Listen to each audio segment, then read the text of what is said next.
Hello नमस्कार साथियों, स्वागत है पशु परिचर भर्ती परीक्षा 2024 पार्ट बी की। आज अपनी 33 नंबर क्लास है। प्रैक्टिस क्वेश्चन रहेंगे, बहुत ही इम्पोर्टेंट रहेंगे। ठीक है, तो बढ़ते हैं सवालों पर।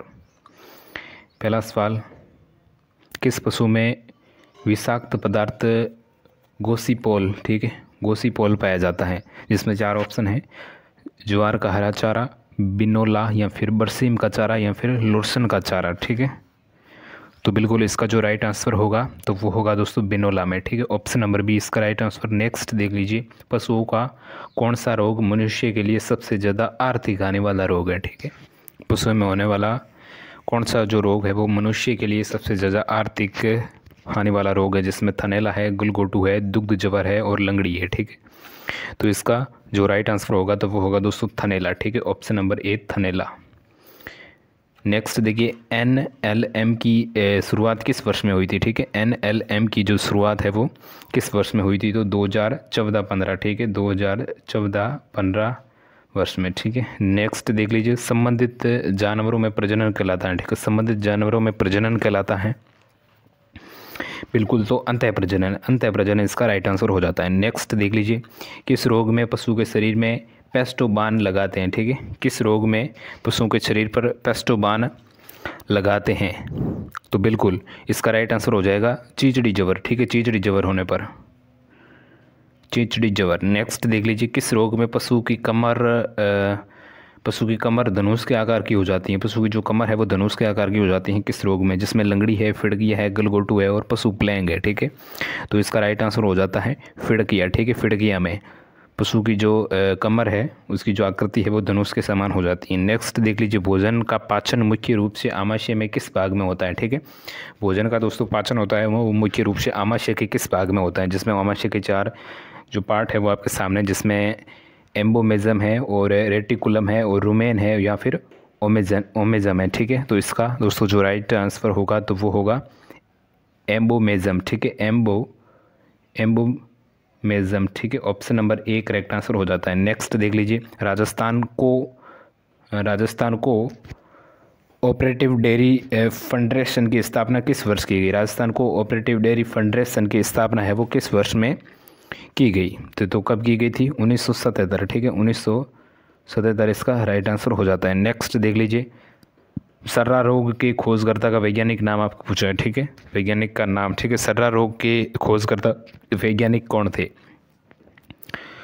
सर्रा रोग की जो खोज है वो किसने की थी दोस्तों? बिल्कुल ग्रिफिथ्स इवाइन। ठीक है, ग्रिफिथ्स इवाइन। ठीक है, option number A correct answer.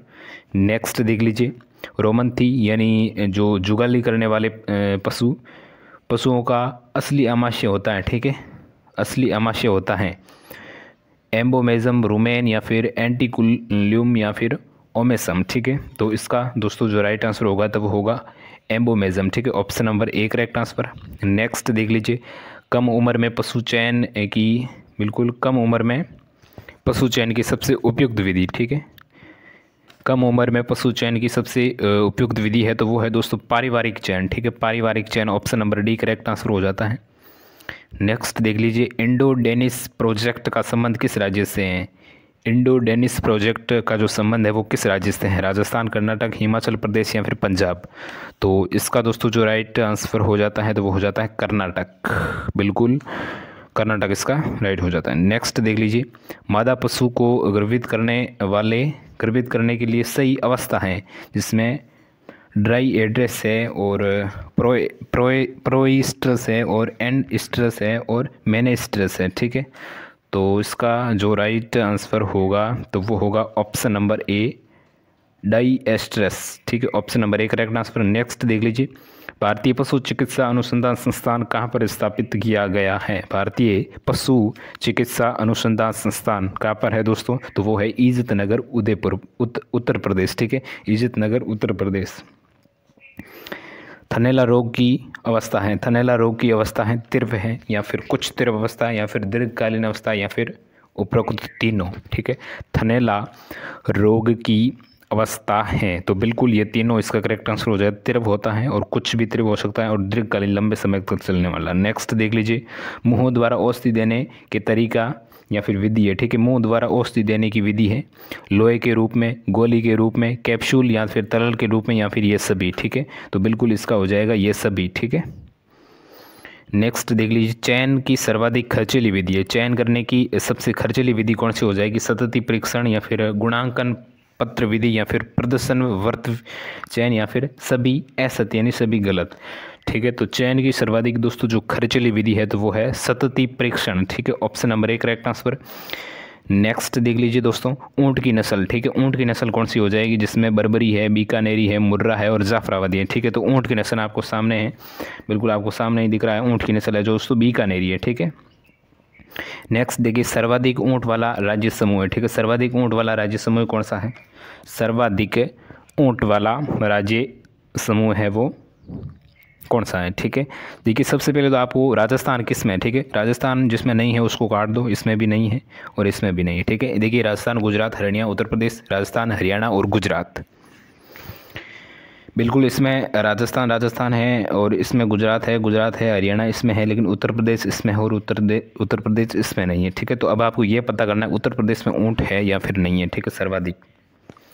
तो बिल्कुल इसका दोस्तों जो राइट आंसर है तो बी ऑप्शन नंबर यानी राजस्थान, गुजरात, हरियाणा और यूपी यानी उत्तर प्रदेश। नेक्स्ट देख लीजिए, भेड़ की सबसे ऊंची नस्ल कौन सी है, ठीक है। भेड़ की सबसे ऊंची नस्ल आपको पूछी है, भेड़ की सबसे ऊंची नस्ल है नेल्लोरी, ठीक है, नेल्लोरी। ऑप्शन नंबर जो बी है वो करेक्ट आंसर हो जाता है नेल्लोरी, ठीक है। नेक्स्ट देख लीजिए, बकरी की मादा को अंग्रेजी में किस नाम से पुकारते हैं, ठीक है। बकरी की जो मादा है उसको अंग्रेजी में किस नाम से पुकारते हैं, ठीक है। तो उसको दोस्तों पुकारते हैं नैनी या फिर डोई, ठीक है, नैनी या फिर डोई, ऑप्शन नंबर ए। नेक्स्ट देखिए, राजस्थान में किस पशु की संख्या की पिछले वर्षों में बढ़ोतरी हुई है? तो बिल्कुल इसका करेक्ट आंसर बकरी। नेक्स्ट देख लीजिए, सर्वाधिक सिपी हुई गर्मी, ठीक है। सर्वाधिक सिपी हुई गर्मी किस पशु में पाया जाता है? एक सामान्य बात है, ठीक है। तो सिपी हुई गर्मी है जो किस पशु में हमें सामान्य रूप से देखने को मिलती है? तो वो मिलती है भैंस में, ठीक है। नेक्स्ट देख लीजिए, गाय की प्रमुख भारवाही नस्ल, बिल्कुल फसलें नहीं नस्लें, ठीक है। गाय की प्रमुख भारवाही नस्लें, जिसमें भारवाही नस्लें कौन कौन सी हो जाती हैं? जिसमें आप देख लीजिए, जिसमें हाँ बिल्कुल नागौरी है, ठीक है, बिल्कुल हल्लीकर है, पंवार है, अमृतमहल है, नागौरी है, सिरी है और डागी है, option number B correct answer हो जाता है। नेक्स्ट देख लीजिए, गाय में गुणसूत्रों की संख्या कितनी होती है? गाय में गुणसूत्रों की संख्या होती है 60, ठीक है, 60 होती है। नेक्स्ट देख लीजिए, जर्सी गाय के दूध में लैक्टोज कितने प्रतिशत पाया जाता है? जर्सी गाय के दूध में लैक्टोज की जो मात्रा है वो कितने प्रतिशत होती है? तो लैक्टोज की मात्रा होती है दोस्तों 4.93, ठीक है, बिल्कुल 4.93%, ठीक है, बिल्कुल option number C correct answer. Next देख लीजिए, गाय तथा भैंस में पहचान की सबसे अच्छी विधि है, ठीक है। गाय और भैंस में पहचान की सबसे अच्छी विधि कौन सी हो जाएगी? जिसमें फायरिंग है, ब्रांडिंग है, टैटूइंग है या फिर उपरोक्त सभी, ठीक है। तो बिल्कुल इसका जो राइट आंसर होगा तो वो होगा ब्रांडिंग, ठीक है, ब्रांडिंग। बिल्कुल गाय और भैंस में सबसे पहचान की सबसे जो अच्छी विधि है तो वो है branding, option number B correct answer, ठीक है, बिल्कुल इसका क्या था? इसका बिल्कुल ऐसी राइट था, ठीक है। नेक्स्ट देख लीजिए, भैंस के दूध में कितने प्रतिशत वसा यानी वसा व SNF होता है, ठीक है, वसा और SNF पूछा है भैंस के दूध में। तो बिल्कुल भैंस के दूध में वसा 6% और 9% SNF, ठीक है, option number B correct answer. Next देख लीजिए, पशुओं की आयु ज्ञात करने की सबसे अच्छी विधि कौन सी है? ठीक है, आयु ज्ञात करने की सबसे अच्छी विधि पूछी है तो आयु ज्ञात करने की सबसे अच्छी विधि है दंत विन्यास के आधार पर, ठीक है, दंत विन्यास के आधार पर, ऑप्शन नंबर सी इसका राइट आंसर हो जाता है, दंत विन्यास विधि। नेक्स्ट देख लीजिए, थारपारकर गाय की नस्ल का उत्पत्ति स्थान आपको पूछा है और ये बताना है आपको कमेंट बॉक्स में, जल्दी से बताना है। थारपारकर गाय की नस्ल का उत्पत्ति स्थान जिसमें पाकिस्तान का सिंध प्रदेश है या फिर मोंटागोमरी का पाकिस्तान है या फिर काठियावाड़ गुजरात है या फिर इनमें से कोई नहीं है, ठीक है। तो जो भी है वो आपको बताइएगा कमेंट बॉक्स में। हम देखते हैं सबसे पहले और राइट है जो कौन बताता है इसका राइट आंसर। और ये थी आज की क्लास, बहुत ही अच्छी और इंपॉर्टेंट। अगर आपको अच्छी लगी है तो क्लास को लाइक और चैनल को अभी तक आपने सब्सक्राइब नहीं किया तो सब्सक्राइब कर लीजिएगा। हम मिलते हैं इसकी नेक्स्ट क्लास में।